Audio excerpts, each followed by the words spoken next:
Heinzelmännchen Brunnen, that is the fountain of the brownies, is the phrase that has been used to translate it. The little elves that would help do work.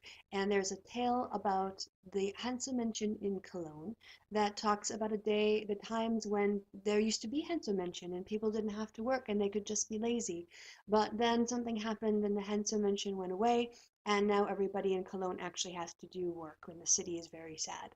But sometimes in Cologne, if you're lucky, if you have a nice roommate or a partner, then you might come home and something has been done or taken care of, and it might be the Heinzelmännchen who came back to Cologne and did it for you. So to say thank you to all of you for all of your support and staying with me through all 12 videos, I'd like to tell you a slightly abbreviated version of the story of the Heinzelmännchen. How it once was, with fairies so nice. Then when a man was lazy, he could lie on a bench and look only after himself. Then they came by night, as expected. The little men would swarm and turn and buzz and pull and pluck and hop and trot and clean and scrape. And when lazy bones awoke, all his day's work was already finished. The carpenters laid themselves on the bench and stretched, and then came the ghostly crowd and saw what there was to be carpentered. Take chisel and axe, and the saw in haste. They sawed and stuck and chopped and broke, coughed up and cut back, and took aims like hawks and set the beams, and when the carpenter saw, snap, stood the whole house, finished there. With the bakers there was no emergency. The fairies baked bread. The lazy lads lay around, the fairies stirred themselves, and groaning there with sacks so heavy they kneaded heartily and labored furiously, and beat and shoved and scoured and baked and pounded and chopped. The lazy lads snored like a choir, and shortly the bread was baked. By the butcher it went the same. Journeymen and apprentices lay in peace. And then came the little men there and butchered the pig every which way.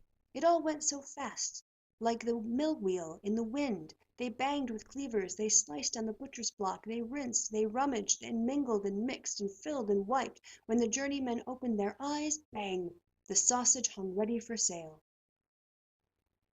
Once a tailor had a great problem, to finish a regal coat. He dropped his tools and laid down, since he didn't want to think about it.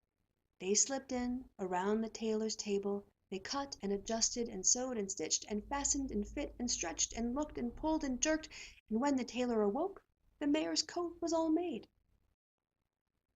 Curious was the tailor's wife, and she made it her own business.